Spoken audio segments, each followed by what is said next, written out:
Bonjour tout le monde. On va enchaîner avec la transplantation cardiaque. On va voir donc les indications et les contre-indications de ce traitement et on va voir comment suivre un patient transplanté cardiaque. La transplantation cardiaque est le traitement de dernier recours des cardiomyopathies au stade terminal. Elle consiste à remplacer le cœur natif pathologique par un cœur prélevé chez un sujet en état de mort encéphalique.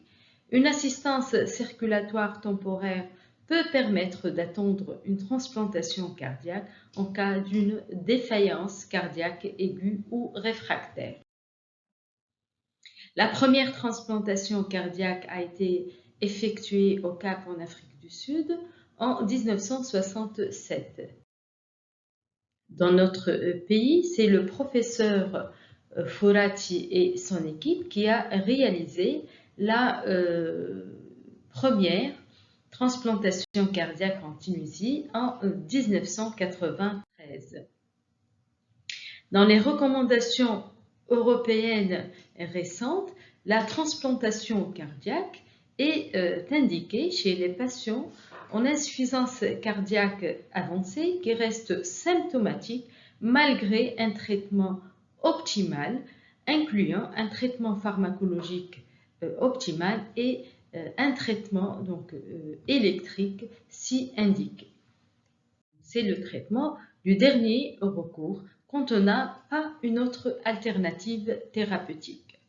Ce traitement est destiné aux patients bien motivés, bien informés, émotionnellement stables, capables d'adhérer à leur traitement, capables de recevoir une chirurgie lourde et une réanimation post-opératoire lourde.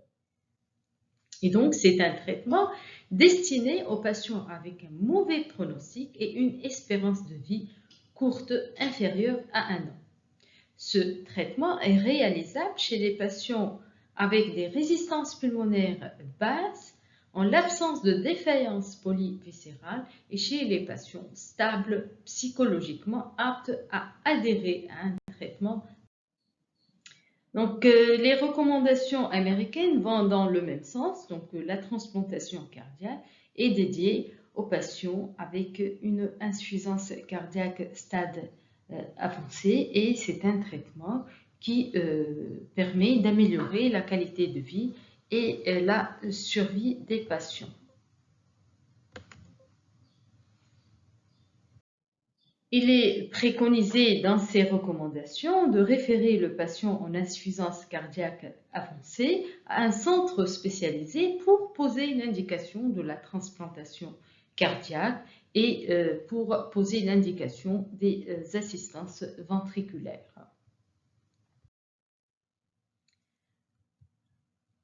Chez certains patients, on met une assistance ventriculaire en attente de la transplantation. Alors, c'est quoi l'indication de quels sont les patients éligibles à ce traitement? Ce sont les patients avec des symptômes sévères évoluant depuis plus de 2 mois avec plus qu'un élément parmi les suivants. Une FE-VG inférieure à 25%, un pic VE2 max inférieur à 12 ml/kg-minute, plus que 3 hospitalisations au cours des 12 derniers mois sans cause déclenchante, une dépendance au traitement inotrope positif, une défaillance multi-organe due au bas débit. Ce traitement n'est pas possible chez les patients avec une dysfonction VD sévère et ou une IT sévère. Parfois, on met le patient sous assistance ventriculaire d'une façon définitive quand la transplantation cardiaque est contre-indiquée. On arrive aux contre-indications de la transplantation cardiaque qui sont des contre-indications absolues et des contre-indications relatives. Une HTAP fixée non réversible, un cancer évolutif, une infection évolutive, une mauvaise compliance prévisible, une maladie psychiatrique sévère sont des contre-indications absolues à la transplantation cardiaque. Les contre-indications relatives sont une addiction sévère, un âge avancé, une insuffisance rénale sévère, un AVC avec séquelles sévères, etc. toute tare viscérale sévère ou maladie évolutive avec un mauvais pronostic à court terme. Une fois on a posé l'indication de la transplantation cardiaque, on doit réaliser un bilan pré-greffe cardiaque. On s'est basé sur les recommandations de la Société internationale de transplantation cœur-poumon pour préciser le contenu de ce bilan pré-greffe. Alors, quels sont les objectifs du bilan pré-greffe? Pourquoi réaliser ce bilan?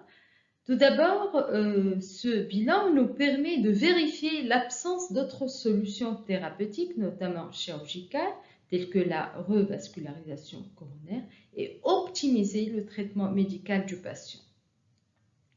En deuxième étape, le bilan pré-greffe permet de rechercher une maladie grave contre-indiquant la transplantation cardiaque et permet de rechercher une contre-indication relative nécessitant un traitement préalable à la transplantation cardiaque.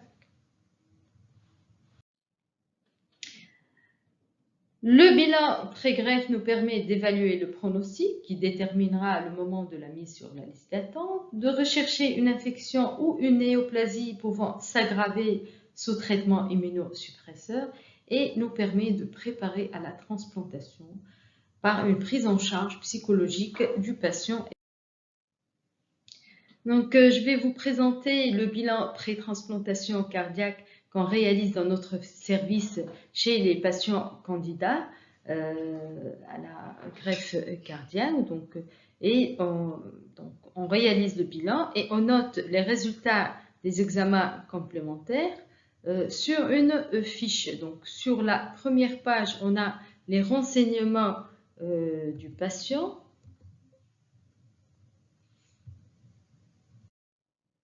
On note le groupe sanguin, c'est important. Le poids, la taille, ce sont des éléments importants pour donc sélectionner le receveur quand on a un appel du CMPTO. On réalise un bilan cardiovasculaire complet. Le bilan cardiovasculaire déjà fait pour poser l'indication, mais on n'hésite pas à approfondir ce bilan pour bien évaluer la gravité de la cardiopathie, pour confirmer l'indication de la transplantation. Ceci donc passe dans le cadre d'un staff médico-chirurgical et quand on retient l'indication de la transplantation cardiaque, on doit la réviser tous les 6 mois. L'épreuve d'effort avec mesure de la VO2 max est obligatoire dans le bilan pré-greffe. Le cathétérisme droit donc, est aussi obligatoire. Quand on a des résistances pulmonaires élevées, il faut donc compléter par un test à la dobutamine ou un test au NO. Quand les résistances sont élevées, c'est une contre-indication à la transplantation et dans ce cas, on réalise une transplantation cœur-poumon si possible. Donc, on complète notre bilan cardiaque par une choro chez les patients dépassant 40 ans, une FE isotopique chez les patients avec une cardiopathie ischémique, un Doppler des troncs supra-aortiques chez les patients avec une cardiopathie ischémique et ou un âge dépassant 50 ans, un Doppler artériel des membres inférieurs, 6 points d'appel. Chez les hypertendus, on réalise une écho de l'aorte abdominale, un fond d'œil et un... Comme bilan extracardiaque, on réalise un examen physique complet et des examens complémentaires orientés par la clinique afin d'éliminer une contre-indication à la transplantation telle qu'une infection sévère. On recherche aussi des infections, une néoplasie susceptible d'aggraver sous traitement immunosuppresseur. Donc, on réalise un bilan digestif complet, un bilan osseux complet, un bilan infectieux complet avec des sérologies virales, un bilan transfusionnel et immunologique, un bilan biologique complet, une consultation gynéco chez les femmes et un bilan neuropsychiatrique. Chez les patients de sexe masculin âgés de plus de 60 ans, on réalise une écho prostatique. Donc, l'indication est posée, le bilan pré-greffe étant fait, l'indication donc est vérifiée, elle est retenue, pas de contre-indication, on met le patient sur la liste d'attente. Quand on a un appel du CNPTO et on a plusieurs patients sur la liste d'attente, quels sont les critères de priorité pour la sélection du receveur? On se base tout d'abord sur des critères morphologiques. La différence de poids entre donneur et receveur ne doit pas dépasser 15 kg. La différence de taille ne doit pas dépasser 20%. Tout ça pour éviter un mismatch receveur-donneur. Par la suite, on calcule un score basé sur les résistances pulmonaires, la pression artérielle pulmonaire moyenne, la présence ou non de troubles de rythme ventriculaire menaçants, l'âge, le niveau d'instruction et la domiciliation du patient. Donc, concernant le donneur ou le greffon cardiaque, on n'accepte pas tous les greffons proposés. Il y a des critères d'exclusion majeurs. On se base sur les antécédents du donneur, sur les circonstances de l'arrêt cérébral, la qualité de la réanimation pour accepter ou refuser le greffon. Les critères d'exclusion majeurs sont un trauma thoracique pénétrant avec contusion cardiaque, une cardiopathie connue, une dysfonction VG, un arrêt cardiaque dépassant 15 minutes, une infection sévère, un grand alcoolisme, une toxicomanie, etc. Les critères d'exclusion majeure sont aussi donc, une anomalie coronaire, un âge avancé, une néoplasie extra-crânienne, un traitement inotrope positif à dose élevée et un temps d'ischémie dépassant 7 heures. Le donneur idéal, c'est le patient âgé de moins de 30 ans, n'ayant pas d'antécédents médicaux, pas de consommation de tabac ni alcool, un temps d'ischémie inférieur à 2 heures et pas de signes évidents d'infection. Une fois on a accepté le greffon, on doit le préserver pour la transplantation. On doit maintenir une bonne tension artérielle systolique, une bonne diurèse, un bon équilibre acido-basique, surveiller les paramètres cardiaques et réaliser d'une façon systématique une ETT et une ETE pour évaluer le greffon. Une fois la transplantation est réalisée, on met notre patient sous traitement immunosuppresseur IV et sous corticothérapie IV. Le patient, dans l'immédiat, est exposé à un risque de rejet aigu et de défaillance aiguë du greffon, ce qui justifie une surveillance en réanimation cardiovasculaire. On réalise une écho cardiaque péropératoire et en post-opératoire immédiat afin de détecter cette défaillance aiguë du greffon qui se manifeste par une dysfonction VG et ou une dysfonction VD.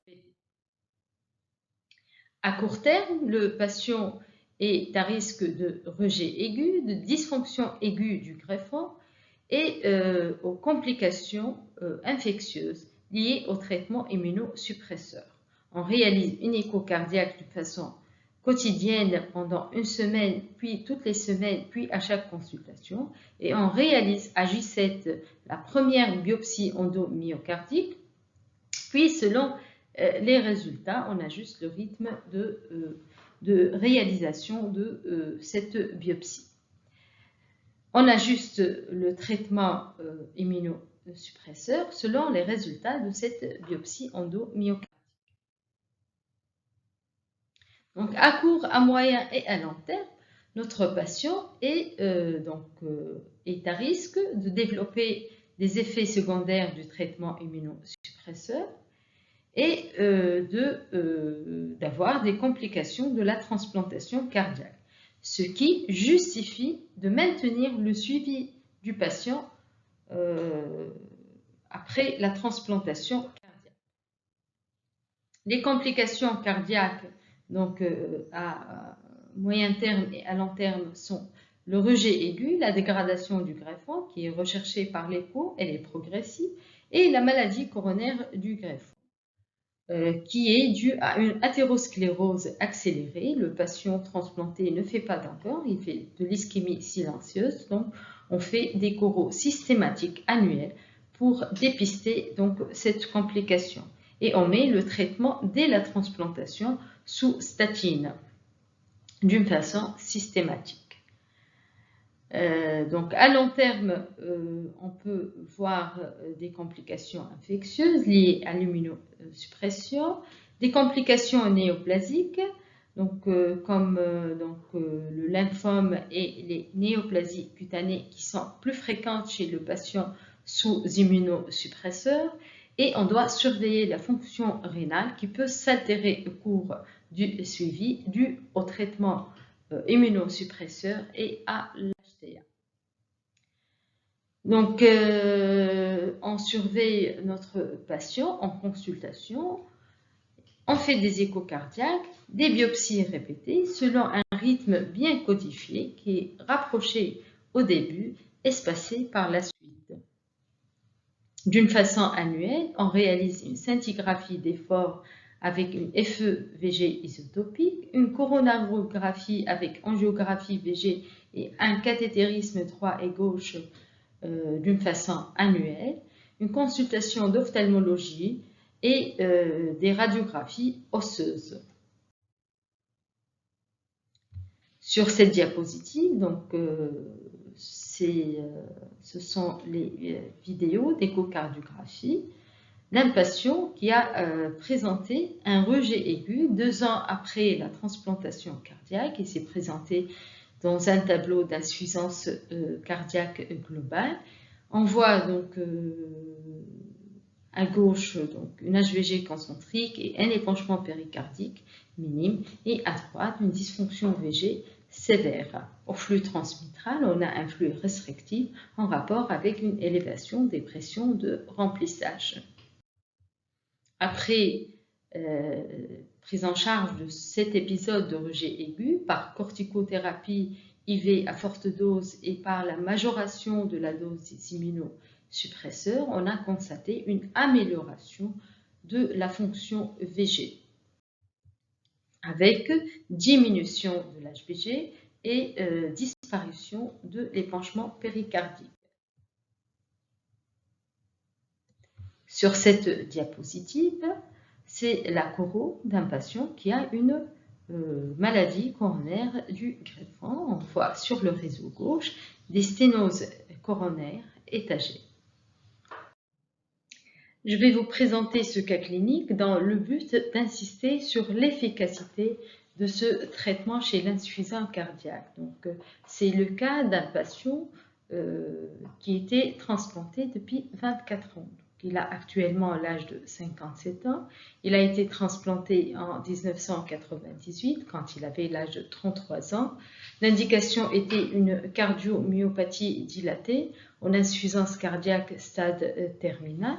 Le patient est hypertendu sous traitement antihypertenseur. Il n'a jamais présenté donc des épisodes d'insuffisance cardiaque depuis qu'il était transplanté. La biologie était toujours normale avec une fonction hépatique normale et une fonction rénale normale au cours du suivi. Et voici donc son échocardiographie. Donc, on a un ventricule gauche non dilaté, une HVG concentrique liée à son HTA. À un moment donné, il était mal équilibré, puis donc, on l'avait équilibré sous traitement antihypertenseur. Donc, il a une bonne fonction contractile du ventricule gauche. Pas de trouble de la cinétique segmentaire. Une fonction diastolique normale. Une fonction VD normale. dépression pulmonaire normale. On a recherché une dysfonction VG latente par le speckle tracking. Donc, le strain longitudinal global est à moins 16%, donc c'est un chiffre normal, donc pas de dysfonction latente. On réalise des coraux de façon systématique. Donc, la dernière coraux a montré un réseau infiltré sans sténose significative en rapport avec une maladie coronaire du greffon débutante. Le patient est sous statine et aspégique dès la transplantation. Donc, on voit sur le réseau gauche quelques petites plaques d'athérome sans sténose significative. La même chose pour la coronaire droite.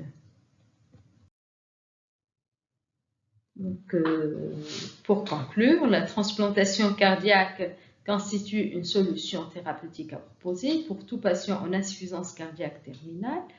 Le programme de transplantation a démarré dans notre pays et il doit donc continuer grâce à une motivation plus importante des cardiologues, des chirurgiens et des réanimateurs, par une meilleure gestion des prélèvements multi-organes, par une action de sensibilisation en faveur du don d'organes.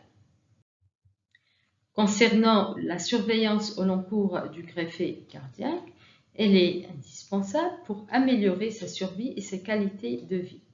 Parmi les principales difficultés rencontrées au cours du suivi, c'est la survenue de cancer, qu'il soit lié aux facteurs de risque du patient ou facilité par l'immunosuppression, la maladie vasculaire du greffon, dont le dépistage par des coraux répétés prolonge la fonction du greffon, et l'immunisation anti-HLA spontanée ou facilitée par la minimisation de l'immunosuppression, ce qui constitue un nouveau défi dans la prise en charge au long cours. Je vous remercie pour votre attention et à bientôt.